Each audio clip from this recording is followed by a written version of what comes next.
So kuya, meron ka bang balak talaga na ihinto yung mga love team? About sa love team, siguro sa ngayon is maglalaylo muna ako kasi hindi lahat ng nagigets or naintindihan yung ano ng love team natin, yung goal. Kasi yo! Magandang araw, magandang gabi mga kalingap. At muli, magbabalik na naman si Papa Shider upang magatid na naman ng kakaibang news update sa inyo mga kalingap. Grabe na to. For today's video guys, Kalingap Rob nagsalita na po sa lahat po ng mga love teams guys ng Kalingap. Ano kaya ang mangyayari guys? Ito na po ang napakasakit na mangyayari guys kung hindi pa rin tumitigil ang mga naninira at mga bashers ng Kalingap Angels guys.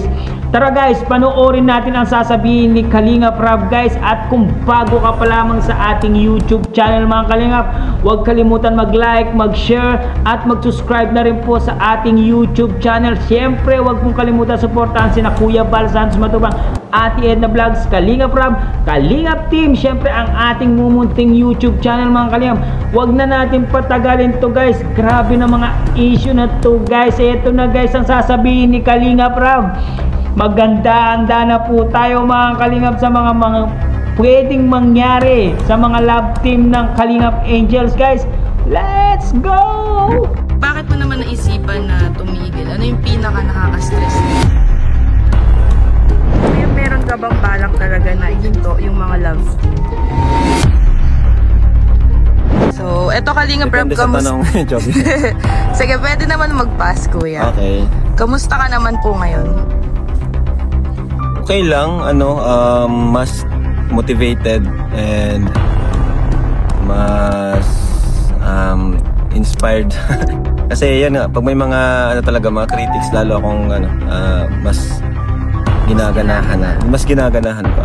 At yun, masaya kasi dumadami tayo sa Team Kalingap. And ako naman, hanggat ramdam ko yung suporta sa akin, walang problema, tuloy-tuloy lang. So kuya, kamusta naman ang banding mo with Kalingap Angels? May mga nagbago ba?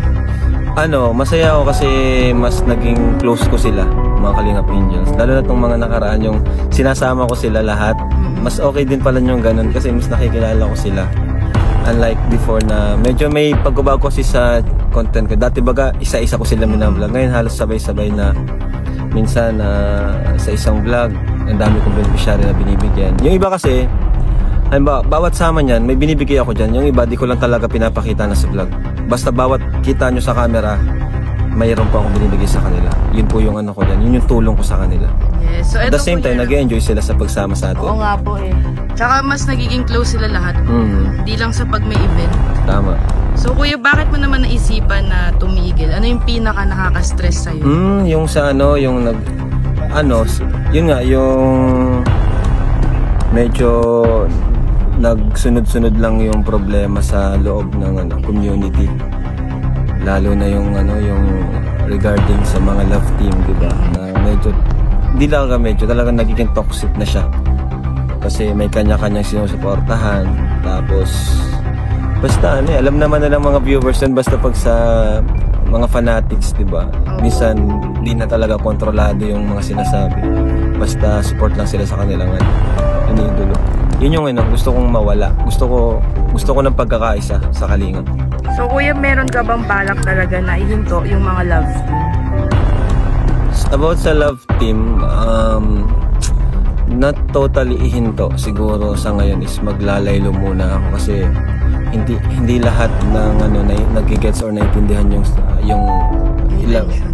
ng love team natin, yung goal. Kasi yung love team naman talaga is one of our strategies, diba? Yes guys, tama naman si Kalingap Rob sa mga sinasabi niya na kailangan munang magpalamig ang Kalingap dahil ang dami-daming issue na nangyayari, bas dito, bas doon. Kaya medyo naglaylo po itong si Kalingap Rob. Hindi muna po siya nag-upload guys ng mga love teams na video guys. makikita naman natin na iba na po yung mga ina-upload ngayon ni Kalinga Prab. Medyo nagpalamig lang po si Kalinga Prab dahil nga po sa mga issue at mga bashers, sa sobrang toxic na mga tao. Ayaw nilang nakikita na meron na umaangat at na meron na binablog na nagba-viral. Sobrang inggit po sa kanya, guys. Kaya itong si Kalinga Prab ay medyo nag-depend muna sa mga binablog niya ngayon, ibang binablog niya ngayon, mga adventure. Yan, guys. Pagpatuloy natin, guys, pagkinggan natin ulit kung meron pa tayong mapapanood na love team or wala na or finish na. Panoorin natin ulit. Para yun, para sa kanila kasi lahat naman yung kumbaga dumaan sa love team, talagang grabe yung pagbabago sa buhay. At masayang masaya sila about sa love team. Kasi alam naman nila na yun ay for good vibes, diba? Na ginawa natin yung love team para yan sa mga suporta at para makatulong din sa kanila. Which is, napatunayan naman natin yan sa Jomcar, sa EDC, na grabe naman talaga yung pagbabago sa buhay nila. Yun naman yung intention natin, kaya may love team na ginagawa tayo. Pero kung ayaw na ng iba or kung marami na rin umaayaw and outside sa Kalingap, marami na rin kumbaga nakakagulo or medyo di nila gusto yun, di wala tayong magagawa kundi hihinto yun. Ito Kuya Rab, Sa akin nagpapa-stress sa akin kasi para sa akin nakakasira sa Kalingap yung nagpapa-stress sa akin or yung nagbibigay ng problema sa akin, gaya ng mga yung mga yun na nga, yung mga bashing sa bawat love team, mga sinusuportahan, yung pagkakawatak-watak ng sinusuportahan, tapos yung mga fake pages, mga reactors na hindi naman talaga tama yung ginagawa, kumbaga napupunod ng bashing lalo. Yun yung talaga nakaka-stress sa Kalingap. Hindi naman kasi si Dan, kahit anong mangyari, siya talagang nanatiling loyal siya sa akin. At hindi niya mas pinili ang umiwalay or magpasakop sa sponsor. Talagang Kalingap talaga siya, or yung respeto niya sa akin at kay Kuya Balan dyan. Hindi siya umalis. So ito Kuya, sa mga reactors ng Kalingap, ano ba ang talagang trabaho nila? Tirahin ang kapwa Kalingap o ipagtanggol ang Kalingap sa anti-Kalingap? Sa ngayon kasi halos konti na lang kinoconsider kong reactor ng aking ng Kalingap. Yan sila. Din sa mga reactors natin, ano ba talaga dapat ang nire-reactionan nila? Mga charity vlogs, negative issues, love team, ano po ba? Kasi wala tayong magagawa dyan kasi mga reactors talagang mas gusto niyan mga issue eh. So mahirap nang kontrolin yan. Siyempre content, views, yun ang goal nila. Kaya hindi natin sila mapipilit na kung ano yung reactionan nila. Basta ako focus lang ako sa mga scholars ko, pabahay ko, may sponsor wala, basta hanggat may nanonood sa atin, susuporta, doon lang ako. Sa mga issue, sa mga reactors, no comments, din ako mag-ingalam sa kanila. And kasi mahirap yan, kasi channel nila yan eh, channel nila yan, kaya basta for me lang talaga, ang mga gusto kong supportang reactors, yung hindi naninira, hindi nagke-create ng negativity, hindi one-sided, at sinusuportahan ang aking ginagawa. Kuya, ano ang ibig sabihin sa'yo ng One Kalingap, One Family? Ito, yung ganito, pakita mo sila. Unity and peace. Katuwaan, good vibes. Yan, pagka-adventure, pagkakaisa, yan. And ito pala Kuya, ano ang opinion mo dito sa mga nagsasabi na kung wala daw sponsors, wala din daw Kalingap? Ha? Matagal na akong ako sa akin matagal na akong tumutulong kahit walang sponsor. Mas ako sa sarili kong kumbaga mas kumakapit ako sa sarili kong kinikita, sarili kong effort. Kung may mag-sponsor man, thank you pa rin ako. Kung wala, okay lang din kasi kung ano lang yung kaya kong itulong, yun lang yung may tutulong ko. And pero Kuya, masaya naman ako kasi until now, nakapagpabahay ako.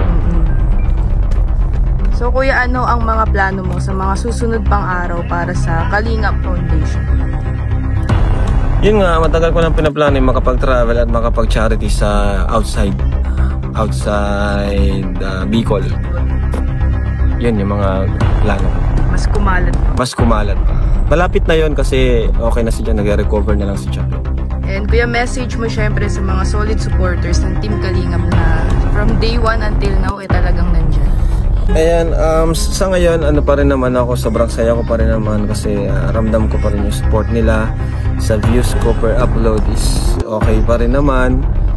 Talagang, yun naman ang importante sa mga content creator is yung views, diba? Ibig sabihin, may mga sumusuporta pa rin sa'yo.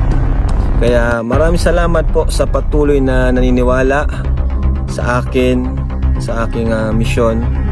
Since day 1, since Lola Damiana days, alam ko marami dyan na matagal na nating supporters. Kayo po yung nagbibigay lakas sa akin. Sa totoo lang, kayo po mga comments nyo, sobrang appreciated ko po yun. At hanggat andyan po kayo, mga subscribers, mga viewers, papatuloy po ako sa ginagawa ko pong charity content. So, thank you so much po from the bottom of my heart. And lastly, kuya, syempre, anong advice mo sa mga bagong member ng Kalingap na paano nila i-handle ang bashing? Ayan, ako naman, yan sila, nagmi-meeting naman kami. Nini-meeting ko sila kasi mga baguhan sila. Ito yung mga kung ano yung mga dapat iwasan, kung ano yung mga dapat gawin. So, okay naman kasi sumusunod sila sa akin. Sabi ko kasi, ito yung kailangan nyo talaga. Kung gusto nyo tumagal sa akin, sumunod kayo sa rules ko. Diba? Alam naman nila yung mga rules. So, sinabi ko sa kanila. And huwag silang papasilaw sa mga sa views, sa sponsors, or sa kanino man. Kung gusto nyo tumagal, kumbaga maging loyal sa akin. Kasi ko lang naman, hindi naman sila mawawala hanggat dito sila sa akin. Kumbaga, kung aangat ako, kasama ko silang aangat. Sa bashing, masyadong kumbaga part na yan, given na yung mga bashing na yan. Kumbaga may mga kumbaga di natin kayang i-please ang lahat, given na yung mga bashing na yan. So sabi ko, expect na nila yan at medyo naman sila, matured enough na to handle na yung mga bashers. So yun at yun nga guys, napakinggan natin lahat ng senaryo ni Kalingap Rab na sinabi niya na nasa tao na po ang mga desisyon kung ayaw na nila ng love team at marami na pong kumokontra sa iba-ibang mga outside Kalingap na mga ibang vloggers na nakikialam na po sa Kalingap. Kung hindi po ito mahinto ay wala na po daw magagawa itong si Kalingap Rab at ipapahinto na po ang lahat ng mga love team guys.